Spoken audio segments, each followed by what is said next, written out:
I'm not going to say a single word about the Tennessee Titans record against the Indianapolis Colts because I was a punter, and there's no reason for me to talk about that. With that being said, we did not punt much against the Tennessee Titans, so you probably have no clue who I am to begin. Look, I'm unstoppable. Forget your defense, nothing but an obstacle. Run it back, switch it up, call it audible. Serving up them Hail Marys till the game over with the showstopper. So hot, you gotta blow on it. I said I'll huff and I'll puff, then I'll pass to my left while I'm looking to my right. Hit him right in the chest. It be looking like magic. Better give me the throne. I ain't talking about Patrick, but I rep my home. I'm never at the end of my zone. I'm bad to the bone. Eating up these pig skins like they chicharrones. And you a douche cabron. Mira, mira at the mirror on the wall. I'm the greatest of them all. They gon' put me in the hall. Your name is only written in a bathroom stall. Quit your stalling and make a play. My drive too long, pop the clutch, I don't pump the brakes. I know what it takes to gain the muscle, get rugged. These butterfingers be fumbling, squash the scrimmage and rub it in Robitussin. How I give them concussion, they seeing double, they rushing and pass the shovel, the dirt and rubble, I bury them under it. Stay in your huddle and get 10 yards back, never turn your back. I'ma pull your flag, I go full contact, out punch, out kick like a shotgun. Yeah. All right, we are back. Gonna give it a few minutes, allow some people to go ahead and jump in. In the meantime, make sure you're commenting, sharing, liking, all of it. Like I said, we're back. We took a week off. You know, it's just like that. It's an off-season news lull, you could call it. But you know what? We're back. We got some things to discuss. So yeah, make sure that you are liking, commenting, and sharing everything. In the meantime, how you fellas doing this evening? I'm doing pretty good. All right, glad to hear it. How about you, Josh? How's it going over there? I'm pretty good, man. Pretty good. Excited. Yeah.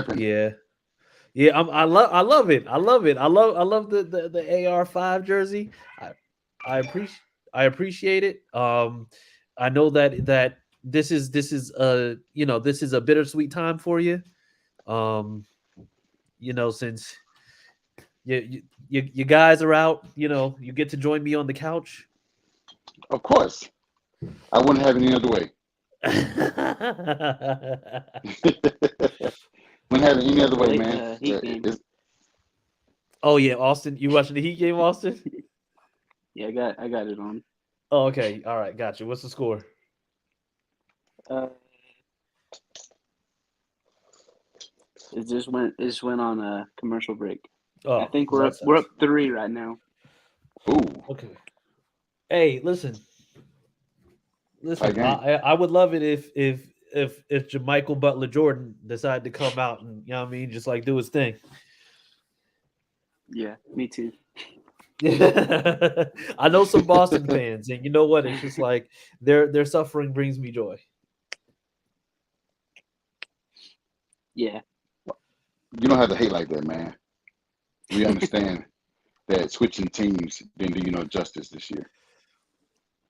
Hey, listen, that's fine. Staying loyal to the Lakers didn't do you any justice too. So you know, It did. You know, we was 13th when you were talking about us, and then we went to play in and the conference finals. We did good. We served our purpose. no, absolutely not. No, we're not gonna do that. Listen, if we're not gonna let Giannis get away with that, we are for sure not gonna let the Lakers get away with that. Because I mean, Giannis, yeah. Giannis was just like, this year wasn't a failure. This year wasn't a failure. And then everybody was just like, yeah, BS, it wasn't. We're not gonna do that. You're not gonna give me that pep talk. You're not gonna give me that thing that you give when you have a 10U flag football team. You're not gonna give me that type of fluff. Well, what I was saying was, at the time of all the other episodes that you saying that the Lakers wasn't a playoff team, and you made fun of me, and I ended up having the last because your team, your old team made the playoffs, and your new team didn't make it. But I understand that. Oh, well, you know what? Jermichael Butler Jordan is out there doing the Lord's work. Okay. We're gonna celebrate. We're gonna celebrate when Miami beat the Nuggets. yes, sir.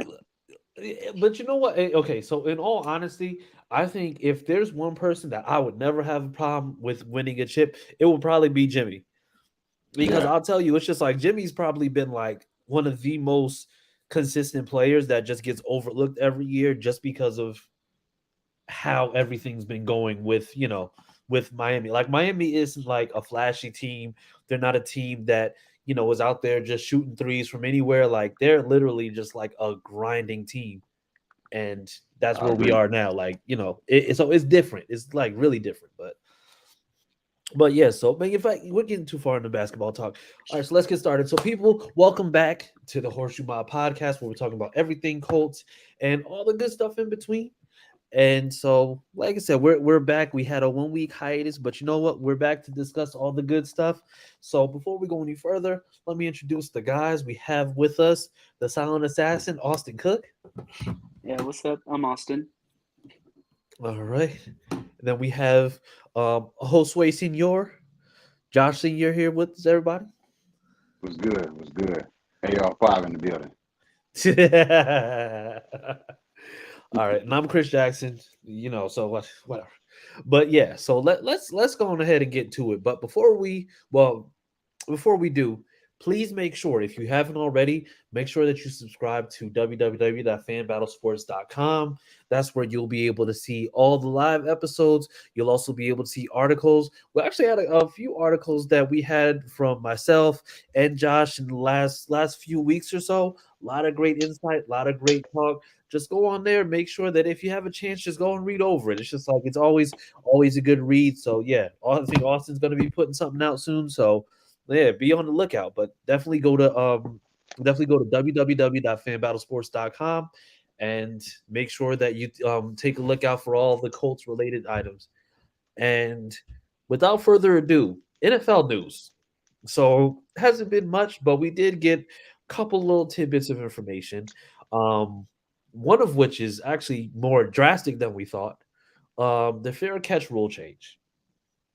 So basically, a vote's been passed that now anything that's fair caught, whether it's in the end zone on kickoffs, if it's in the end zone, or anything within 25 yards, if it's a fair catch, it's going to be at the 25-yard line. Now, this is going to be on kickoffs. I told y'all how I personally felt about it, but what are you guys thinking in terms of this specific rule? I personally don't like it. It's like, why even do the kickoff if you're just gonna let it be a touchback no matter what? If the receipt, like whoever's receiving, wants it to be. Yeah, it doesn't make sense. I mean, it's like you're taking you're you're you're taking that aspect of it out. Like, those special team guys, you're once again kind of limiting it. Like they've made it so that I think there's been more rules enforced on special teams than a lot of the other phases, which has been kind of ridiculous. Like they changed rules on blocking, they changed the rules on fair catching. Like I don't know. It's just like I know there's three phases of football, but it doesn't make sense. But what is your thought about it, Josh?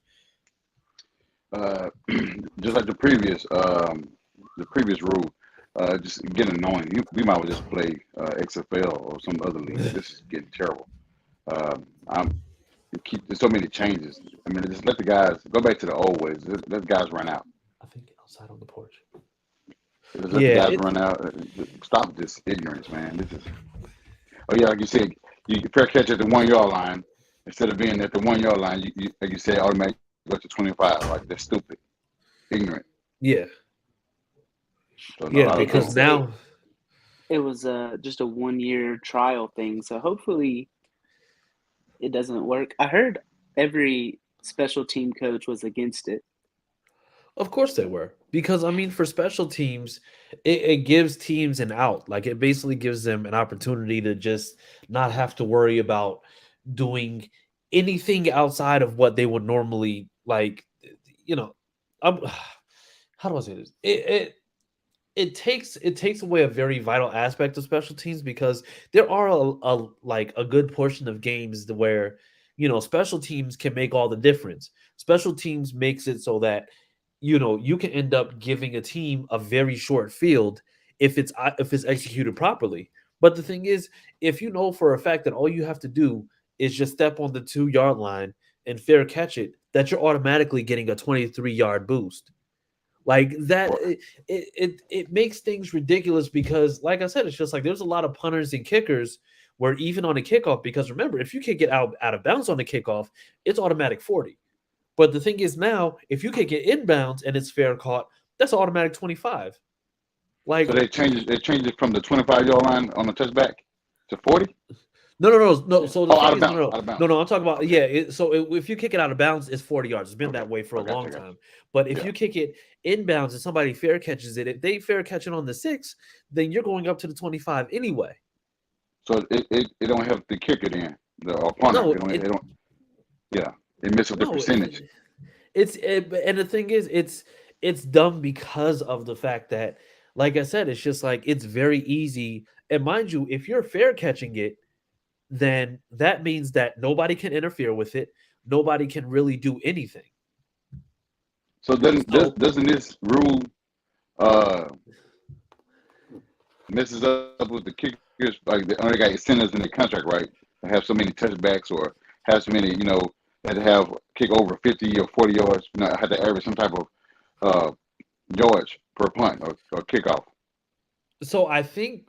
I'm not sure how they're going to do it in terms of the rule, but I think the rule still will be that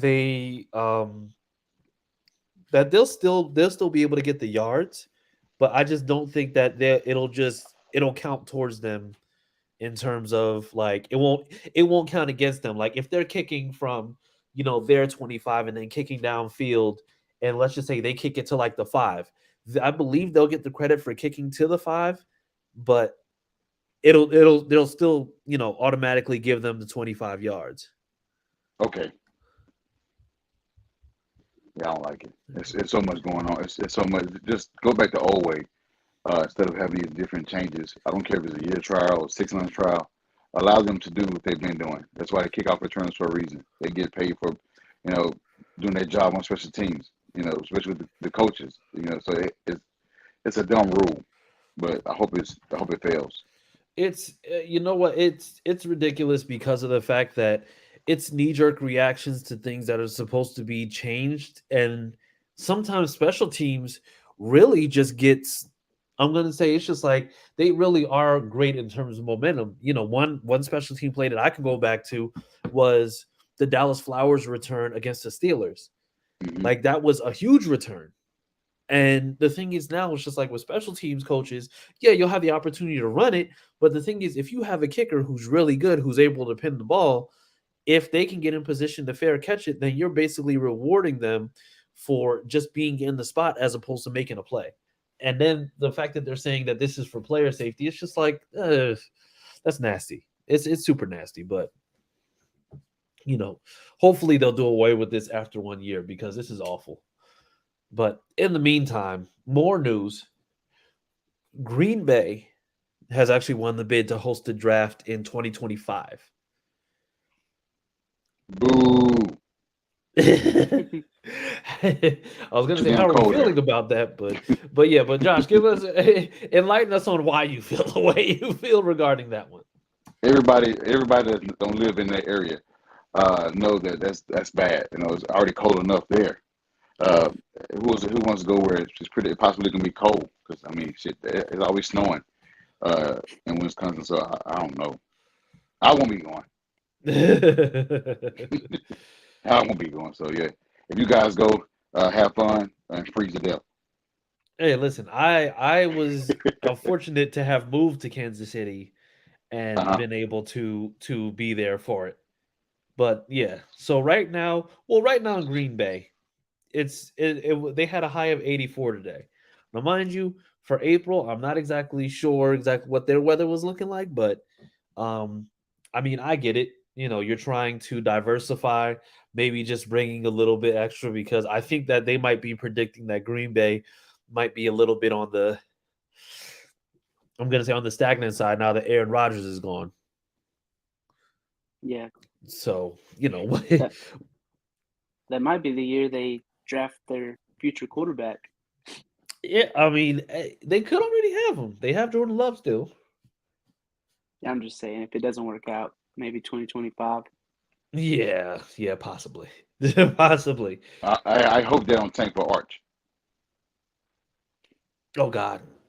That's a No. possibility, but I hope they don't. Well, you know what? Like I said, this is all conjecture, but we'll see exactly how that comes down. But so last week, when we weren't here, right? I think the week before last when we weren't here, um, they finally released the new schedule, and so everybody finally has a chance to see the new schedule. We know exactly what we're looking at in terms of what teams we're playing. And so far, based on what you saw, because like I said, I'll go ahead and list out the games that we have so far. What are we thinking about the new schedule as a whole right now? We're starting off again with division games, a lot of them.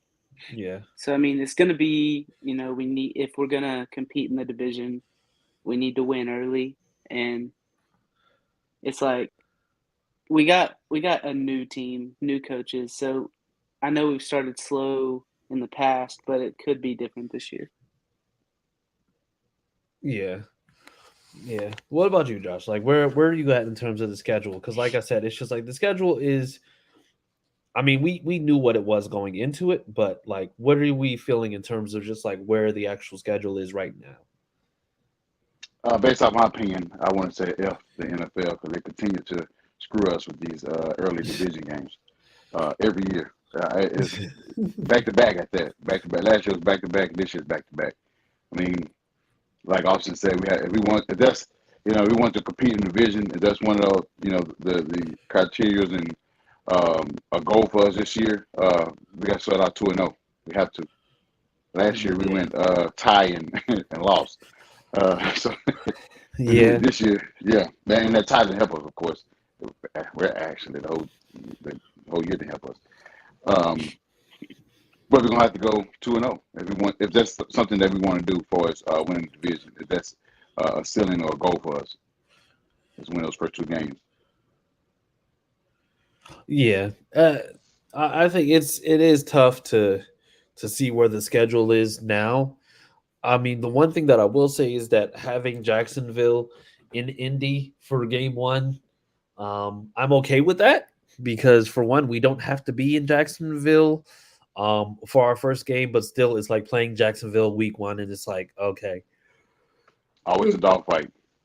always. Not only is it always a dogfight, but it's just like that week one game is always a tough game because it always seems like you're playing against having to get in and get acclimated and get everybody kind of on the same page where you're you're doing your best to try to, I'm going to say, figure things out as you go along. Um, so as it stands right now, and actually for the next or after this week, the next 2 weeks we're going to be going over the schedule game by game. But right now, just to kind of break down the games that we have so far, we have week one Jacksonville, week two at Houston, week three at Baltimore, week four Rams, week five Titans, week six at Jacksonville, week seven Cleveland, week eight New Orleans, week nine at Carolina, week 10 at New England, week 11 bye week, week 12 Tampa Bay, week 13 at Tennessee, week 14 at Cincinnati, week 15 Pittsburgh to be determined in terms of the game. That might be one of those flex games. Week 16 at Atlanta, week 17 against Las Vegas, and then week 18 we'll have Houston at home. But of course, that'll be another one that's flex depending on what the schedule is and what it is that we're going to be looking at time wise. So that's where we're at right now. So I'm going to say, what do we think that we're looking at in terms of I'm going to say in terms of record, like where do we think that we are in terms of like what is our ceiling, what is the floor, and then what is the ceiling for this team based on what we know now, based on the players that we have right now, and based on the schedule that we're playing against. I've been saying it for a while now. I think our ceiling is 9-8, and our floor. I think we win six. We win 6 games. That's probably the floor is winning 6 games. Things could change, obviously, but 6-11 is our floor. Okay. Okay. What about you, Austin? So if you just look at it from the outside, our schedule is easy. It is a very easy schedule. Okay. If AR comes out good right away, which I don't expect to happen, but I'm saying if it does, which is a ceiling, is him coming out playing great. I could see us winning maybe 11. That's Okay. if he comes out week one playing good. But I also agree with Josh with our floor is about six wins. Okay. It's just Okay. it's hard for me to look at a ceiling and a floor with this team right now, just Yeah. personally. Right.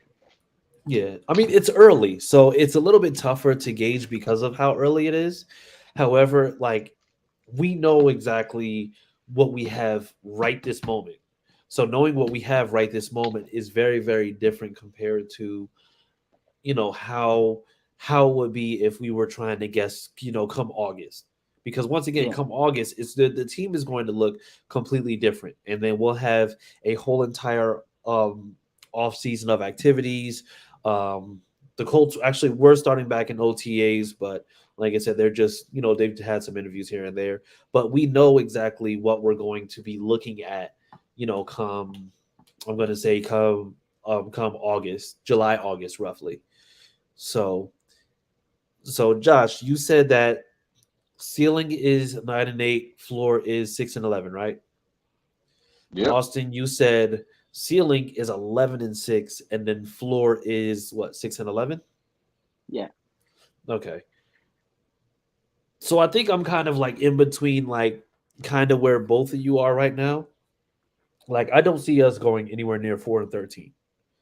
I'm going to say No. if we do have a record that's under 500, I think 7-10, 8-9. I'm going to say for a ceiling, 10-7, 11-6 is possible, but I think it's possibly only because of how this schedule shapes up. Like the thing is with all the issues, because if you really look at how everything happened with all the issues that we had last season, we still we didn't do well in the division. But the thing is, I think it was more so by our own deficiencies as opposed to, by anything else that the other teams were doing.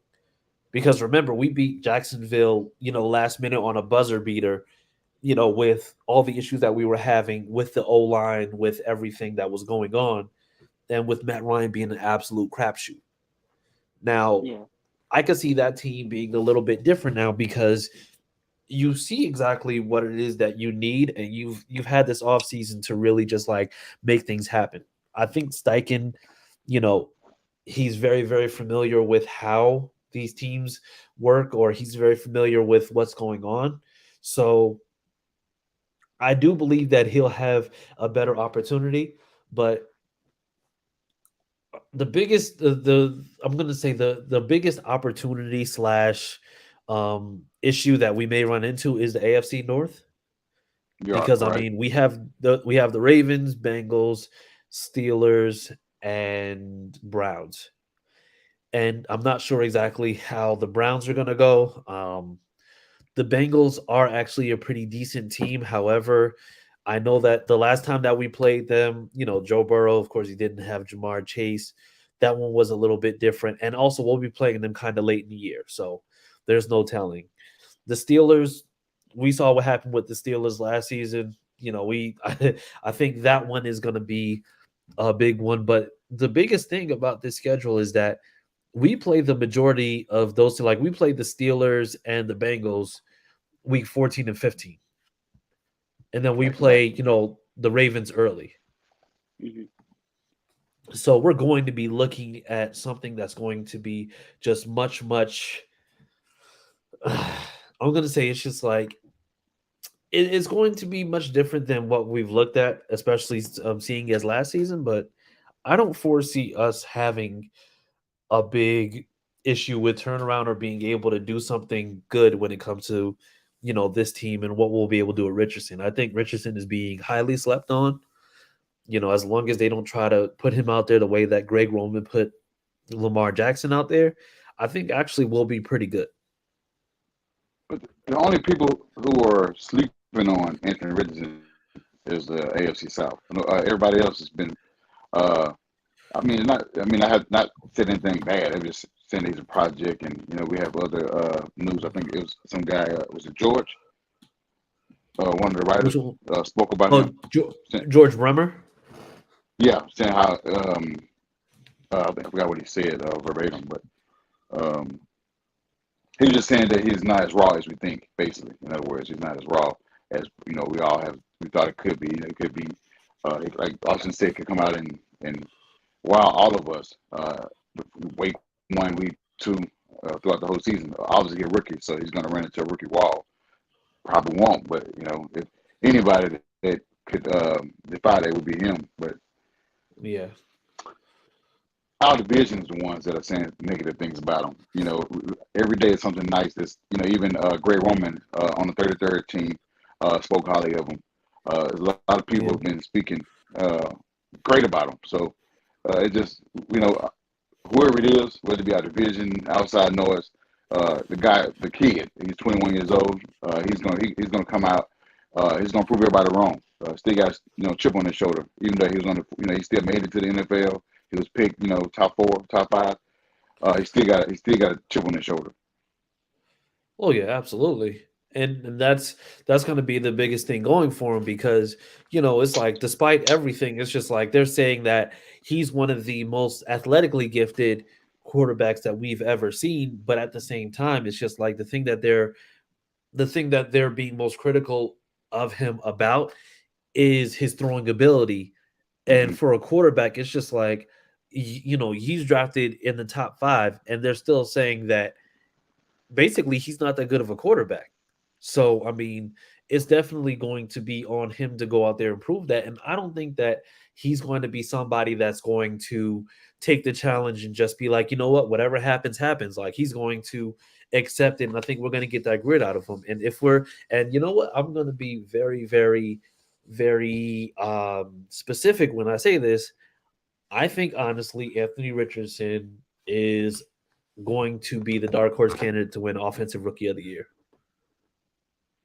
That's a possibility. I mean, it's a possibility. I think about Rice. I think about the running back from the Falcons. Possibly, could give him a run for his money. Who else? I think that's about it right now.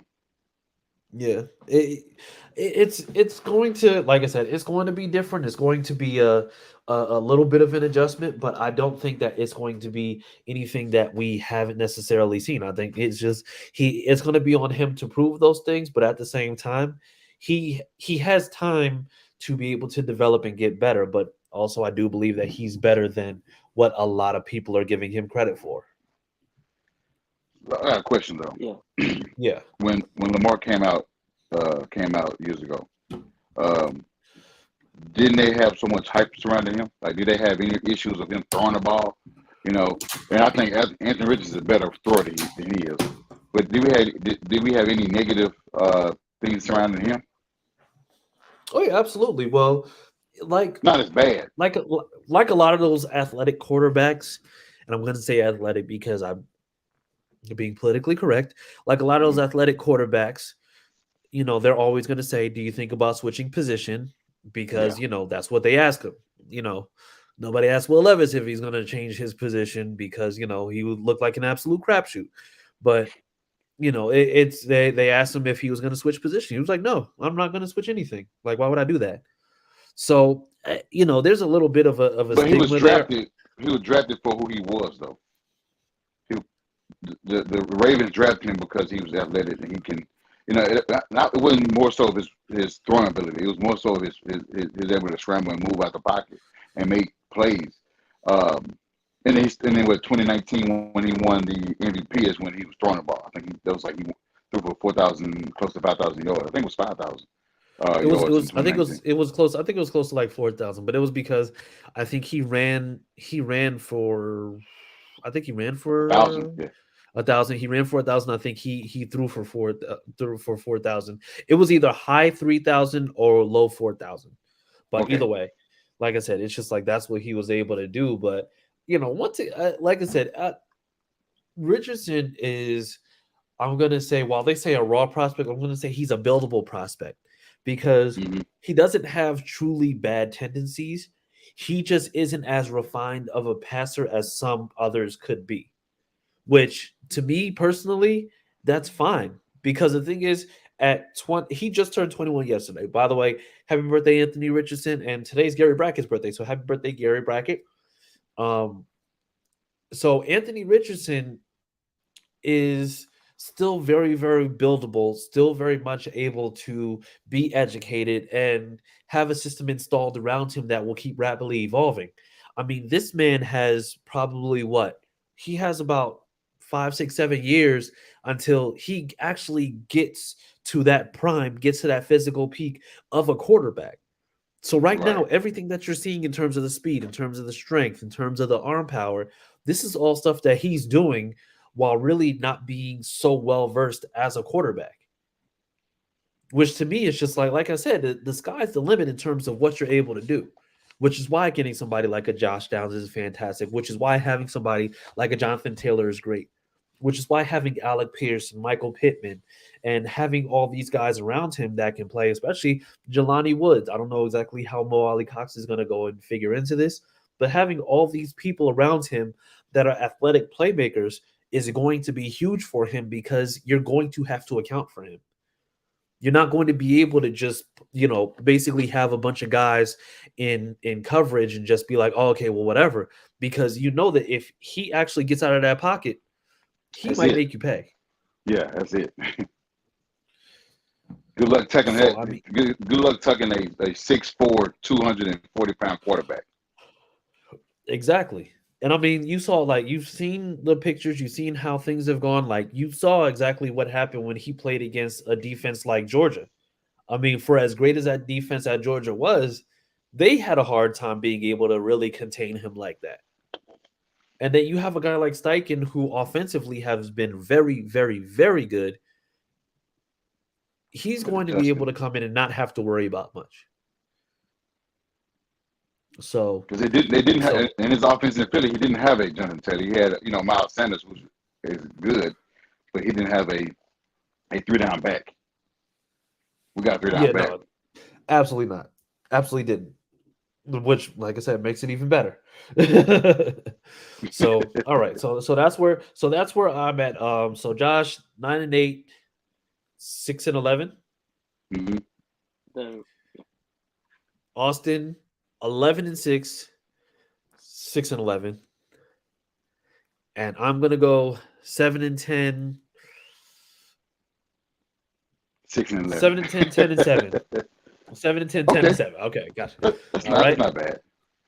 All right, cool. All right. So, like I said, we're gonna make sure that we go ahead, keep that noted. And for that, we are actually done here. We will be back next week, and we'll be talking about the first half of the schedule. We'll be going through weeks because our bye week is week 11. So we'll be going through the Patriots game. Yep, we'll be going through weeks 1 through 8 next week. In the meantime, make sure that you are going to www.fanbattlesports.com. Make sure that you're going and you're reading the articles. Make sure that you're watching the podcast. Everything will actually be on Spotify, iTunes. All episodes for the season are already on there. So make sure that you go there, listen. Like I said, just come back and then you can comment. And then in the meantime, guys, where can the people find you on social media? You can find me on Twitter at CookieAustin2. Cookie Austin 2. See, look, I'm good now. Okay. It took a year. 2 years, but I mean, who's counting? Let's just get that out the way now. Who's counting that? All right. How about you, Josh? Well, just like I rebrand my name. So instead of me being I am Josh Senior, I'm official Josh Senior, but I am official. Like official Josh Senior. So that means that anybody else who thinks that they're official is not. Right. And if you've been following our content on our page on the HorseShoe_mob page, I included the YouTube. Please subscribe to our YouTube channel. HorseShoe Mob. Yes, subscribe to the YouTube channel. Make sure that you're subscribing to everything. Make sure that if you're following us on Twitter, make sure that you get the live notifications so that as soon as we go live, you'll be able to go ahead and have that. But other than that, people, hey, we will see you next week. And as always, just remember, well, actually, before we do that, the Titans got Will Levis, everybody. All right? The Titans got Will Levis. All right? They ain't been right since, okay? Hey, listen. If Will Levis ever scores a touchdown, his celebration is going to be the mayo dip and the holding of the spoon. That's what it's going to be. Just like that. I call it right now. What but all right, people. Hey, listen. And the banana just oh god, he ate a banana. Nasty mother. No, all right, people. Listen, have a great week. Have a great weekend. And as always,